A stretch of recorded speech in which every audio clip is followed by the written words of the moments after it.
Welcome everybody to Go Local Live. I'm Josh Fenton, CEO and co-founder. We are headed right down to the University of Virginia. We have Jennifer Lawless. She is the chair of the Political Science Department at Jefferson's University. Professor, thanks so much for joining us. Happy to be with you. Okay, one quick question, just kind of a housekeeping question. You've switched over from the Biden administration to the Harris administration. Do you have the same handler? Is that what they call it, handlers? It was a seamless transition. Seamless, absolutely seamless. Let's go to it. Yesterday's news in the presidential campaign was Donald Trump went before black journalists and major conference, 1,000 or so, and beyond poked the bear in insulting the moderator, and then went after Vice President Harris, claiming in his words that she had previously only identified as an Indian, and now somewhere along the way, according to Donald Trump, she transformed herself to being black. This obviously was not factually correct. She has always identified herself as both races and attended Howard University, a black university, and was in the leading black sorority in the United States. What was this about? What was his strategy? And what was the outcome of this behavior? It was crazy. I was watching it as it was happening, and I couldn't believe it. When he actually said that at some point during her political career, she turned black, it was almost a jaw-dropping moment. I think a couple of things were going on. The first is that he did not go to that event with any intention of wooing those journalists or swaying public opinion among the people in that room. I think what he wanted to do was demonstrate to his base and to his supporters that he engaged in, outreach, and they treated him badly. And so that was part of it, and the playing the victim with in how he was talking to the moderator about how she was asking him nasty questions and she didn't say hello, how are you? I think all of that played into he went and he tried to be a nice guy, and look at what they did to him. As far as the comments regarding Kamala Harris not always identifying as black, I think there too he was trying to cater to his base and his supporters and basically undermine her identity and undermine her legitimacy and suggest that nothing about her is real or authentic. And that was just one way that he was able to do it. It's not only misinformed and ill-informed, it's also utterly offensive. But this is what politics are like for Donald Trump, and nothing is too far below the belt. But from an intellectual standpoint of trying to win an election, it doesn't seem to be a smart strategy, and here's why. When he spoke about inflation and about the inaffordability of housing, he got a reaction from the audience, and that most Americans, many Americans, believe that under Joe Biden during these past few years, the affordability of housing has become unattainable for many, and thus the breaking of the American dream. That sort of fundamental that you do the right things, you go to college, you save your money, you buy a house, is now not a possibility for the vast majority of people seeking to do that. That seemed to resonate. It got some reaction from the crowd positively. This sort of old Obama playbook of race just seems dated. He looks old, he looks mean, but he looks not effective. And why does he need to keep playing to his base? He has his base. His base isn't going to shift over to the vice president. He needs to make sure they're enthusiastic and they turn out. I think the Trump campaign is probably a little bit worried right now because enthusiasm on the Democratic side seems unprecedented. But I don't disagree with anything that you've said. I also think it's fair to say that Donald Trump is not a particularly disciplined candidate, and it's not that surprising that he's deviating from probably what his campaign would like him to do, which is focus on the issues. When he talks about immigration, when he talks about the economy, he's not necessarily that out of sync with a lot of the American people. Some of his language regarding immigration obviously is, but the general sense that the issue has not been brought under control is what most Americans think, but he can't help himself.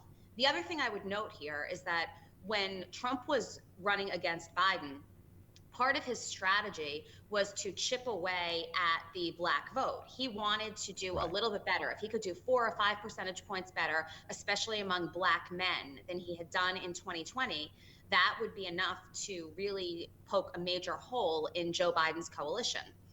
I think that having Kamala Harris now at the top of the ticket has made that strategy much more difficult and much more complicated. And what we're seeing Donald Trump do is try to suggest to some of those voters that he thought he could get that she's not actually even black. She's not one of them. It's not a good argument. It's not true. It's going to fall on deaf ears. But I think it's been difficult for the Trump campaign and for Donald Trump himself to pivot from Biden to Harris, and they're not exactly sure what the best messaging is or the best way to convey the fact that, they think that she's just as weak as he is. Let's shift over to J.D. Vance. It was a big week for J.D. Vance. None of it was positive. More and more clips came out of him on podcasts and in other media environments in which he continuously, over the past few years, had recited this sort of defamation of anyone who didn't have children. Cat ladies is his sort of marker for these types of folks. And that didn't seem to go well across the board as well. How big a disaster is J.D. Vance turning out for Donald Trump? Well, if you listened to Donald Trump yesterday, it was kind of telling when he said that nobody cares who the vice president is, nobody votes based on who the vice president is, and it doesn't really matter. Sounds like you, right? Sounds like you. Donald Trump knows one thing. But I think the fact that he's distancing himself from his own pick 3 weeks later, and it wasn't only in terms of these broad statements about how people don't vote for the vice president. It was also, Donald Trump said multiple times yesterday, some people have good families, some people have bad families, some people never meet the person they want to spend the rest of their life with. I mean, he was really trying to highlight that that is not the view that he has, because it's also not the view that most Republicans have. J.D. Vance is completely out of the mainstream on this. And I think what's particularly damning is that it's not one statement about angry cat ladies. It's not two statements about potentially giving people who have children more votes than people who don't. It's a steady stream of commentary over the course of the last few years that suggests that this really is what J.D. Vance thinks and feels. It's one thing to be able to say one statement was taken out of context or he was caught off guard and didn't really mean it that way. It's much more difficult to make that argument when you can assemble a laundry list of these kinds of examples, and that's where we are right now. Likelihood on a scale of 1 to 10 that Donald Trump trades out J.D. Vance? He's not going to trade him out. First of all, that would mean that he admitted a mistake, and Donald Trump doesn't admit to making mistakes. Right. It's also technically complicated at this point. There's a very, very small window where it would potentially be possible, but he's not going to do it. The other thing is, J.D. Vance is offending Democrats. He's probably offending a lot of independents and swing states. But at the end of the day, on a lot of these issues, the Republican base thinks he's, Trump 2.0. And so they're going to be enthusiastic. I don't think it's going to cost him with his own base.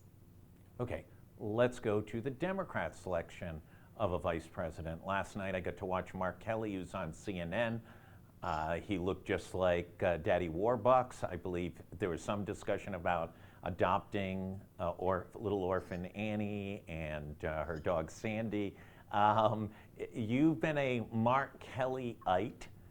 Is he the guy that's going to help shore up Harris, especially on the issue of immigration? He's varied from the Biden-Harris administration, been much tougher, calling for much stronger controls consistently for the last 4 years. Is he the guy? I've said that Mark Kelly and Josh Shapiro are the two people I would probably put at the top of that list. They both bring different strengths. If she feels that she's really got a weakness when it comes to immigration, it's hard to see somebody better than Mark Kelly. It does suggest, though, based on what the campaign has been doing in the last few days, leaning into immigration and suggesting that they've actually made quite a bit of progress and they're better than Donald Trump is on the issue, means that maybe they're testing whether they need to lean it. Maybe they don't feel like they need Mark Kelly. Maybe they feel like they can handle immigration on their own, and it would be better to put somebody like Josh Shapiro on the ticket, who's incredibly popular in Pennsylvania and can certainly deliver that state and would have appeal along the Rust Belt as well. So, it's two different strategies. I don't think it's a coincidence that we're seeing them test out the ground they can cover on immigration without Mark Kelly. The governor of Minnesota came out of a little bit of nowhere and became a focused potential during the course of the beginning part of this week and over last weekend. Is he in the mix? He's in the mix because we're talking about him. He's very folksy. He's somewhat appealing. The unions love him. He's quite strong on labor issues. It's not clear that Kamala Harris needs help on labor in a way that she would need to choose a vice presidential candidate to, signify her support of workers. But he is getting quite a bit of attention. Minnesota is, now that Biden's off the ticket, Minnesota is back to being a blue state, though. So it's not exactly clear that Walz can deliver what Kelly or Shapiro could. So listen, it's Thursday. They're going to make the announcement by Tuesday. What's your prediction? You can't pick three anymore. You got to pick one. I've got two. No, you can only pick one. So I think she's going to wind up going with Shapiro. Yeah, I've been a Shapiro guy from the beginning. I think there's a secret to Shapiro. He's a former attorney general. He was an aggressive attorney general before he was governor. I think that's the secret to picking Josh Shapiro. He can take on the issue of crime and take it right away from the Republicans. One thing I would add about Josh Shapiro that's also pretty appealing is he's fun. And what we're seeing over the course of the Harris campaign is that she's really trying to tap in not only to pop culture, but also her own sense of humor and personality. And she's fun. And you can see that that's beginning to resonate with young people. It's resonating on social media. And I think he's an easier fit to just slide right into that if that's the dynamic that they want to have for the next 3 months. But again, if it's Mark Kelly, I would not be surprised. I would be very surprised if it's not one of those two. Okay, not to bust the Democrats' balloon, which is floating up and away, but just 30 days ago, this was Donald Trump's election to lose. Things change quickly in politics these days. There's about 98 days to election day, lots of momentum behind Harris. States that were starting to turn red are turning back to blue. Toss-up states are back in play for the Democrats. What could go wrong for Vice President Harris in this effort? Well, a couple of things. The first is that we're back to square one now in that there was a total reset and the map looks like it would look if Joe Biden had been popular, right? So the map sort of looks like it looked on election night in 2020, and the battleground states are the same battleground states. The issues that are important to voters are going to ultimately be what decides the election in those states and among those swing voters. So the things that could go wrong are turnout could not be what Harris is expecting. She has seen an insane amount of momentum.